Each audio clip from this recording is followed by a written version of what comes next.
Hello and welcome to our web chat on how to create a standout CV/resume. We are joined by Mike Richards again, CEO and founder of the Treasury Recruitment Company, who has been in the business for many years. We will be discussing the 3 actions you need to do in developing your CV or resume. But this is just basically people getting a new job then. You could think that, Jack, and that is obviously one of the key purposes of having an up-to-date CV or resume, as a lot of our US colleagues call it, and throughout the rest of the world. But what you're also looking at is it's a good demonstration to yourself of your progression. Maybe you're going to be attending a conference and they want you to speak. It means that you've got some demonstration of some of the things that you do. And it's also not when you're just looking for a job. What about if a job were to come looking for you? What if someone knocks at your door and says, "Oh, I've got this really interesting opportunity. Could you give me some information about you? I've seen your LinkedIn profile." Again, we did that last week. And one of the things I would say is it helps you with your creation of a profile. But what if someone knocks at the door and says, "Would you be interested in this position?" Maybe you want to be able to demonstrate to them your background and show your progression. Yeah, that's fine. But when you start creating a CV, there are some basic things you need to do.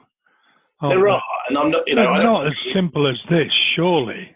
Well, this is your basic 101. So I'm not going to go into these because there are 1,001 articles online about this, and you can actually look at those. And I would go a bit further past that. I mean, the key things I would say when you do a CV, you might think it's basic to you and I, but do press F7 on your keypad. That's check for your spelling errors. Do keep it interesting.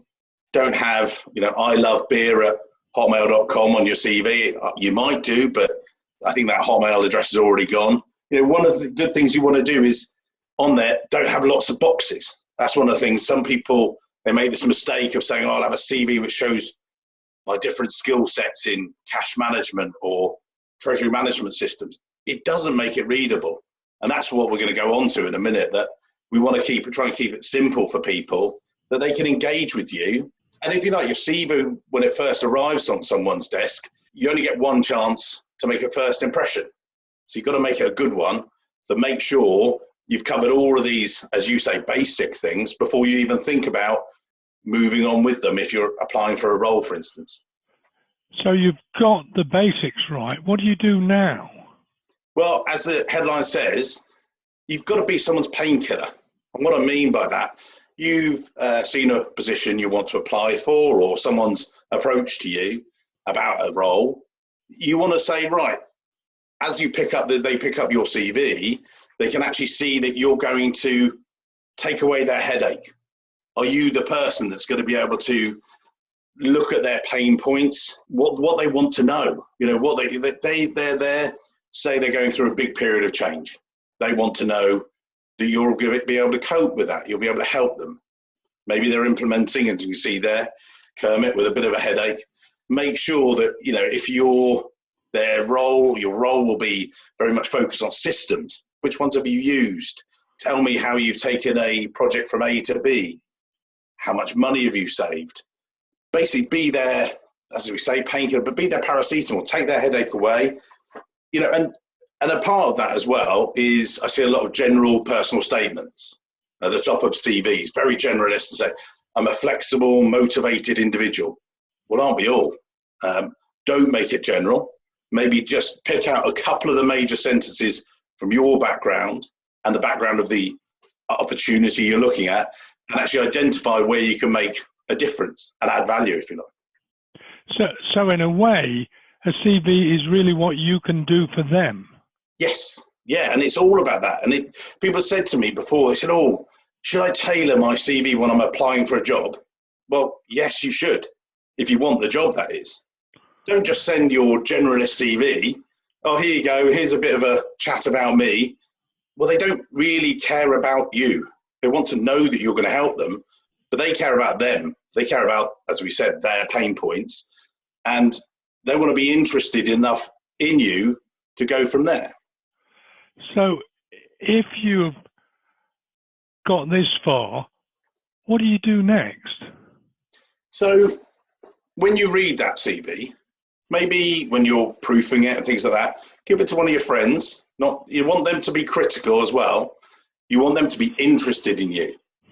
You want them to be interested in the document that you're making them read. You want to give them a decent beginning.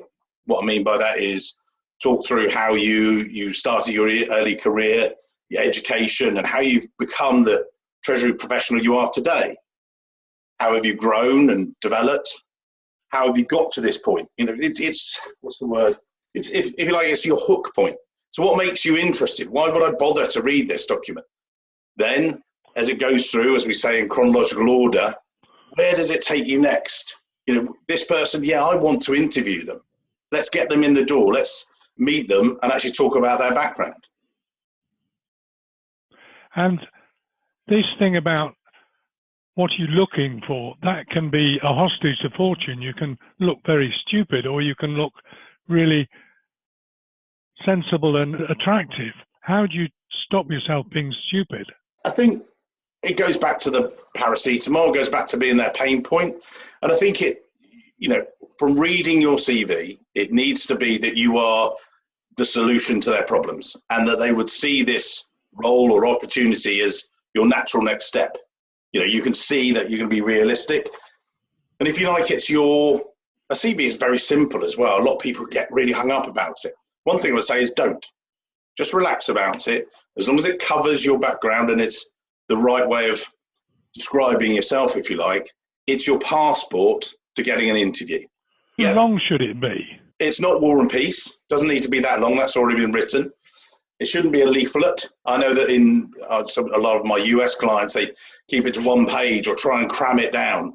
Well, I've said, look, for a group treasurer or global treasurer, that's often not enough. So it might be, I think, a reasonable length a lot of time, between 2 to 3, sometimes as much as 4 pages, as long as it's giving us meaning, as long as it's contributing and making someone want to read it. So, I've seen 17-page CVs that were crazy long and not very interesting. And I've seen 1-page CVs the same. It's about providing, as we say, an interesting plot, showing where you've gone to, and it's about convincing someone that you're worthwhile as them to meet. It's your passport to an interview, as I say, and the rest is up to you. So what is in essence, is a CV, a resume? It's about you matching yourself to a client and actually the two of you saying, right, yes, I can see this role being a good opportunity for you. And you saying, well, actually, these are the skills that I bring to the party. So bring out those things, make them identifiable. I was speaking to a treasurer the other day and he had a LinkedIn profile. I looked at his CV and his CV just really didn't say very much. It just said, global treasurer, run an organization of this size. I was like, well, it doesn't tell me anything about you. Make it about you. Tell me the difference you've made. How much money have you saved the company? How many people have you coached? Actually give people a reason to want to believe in you.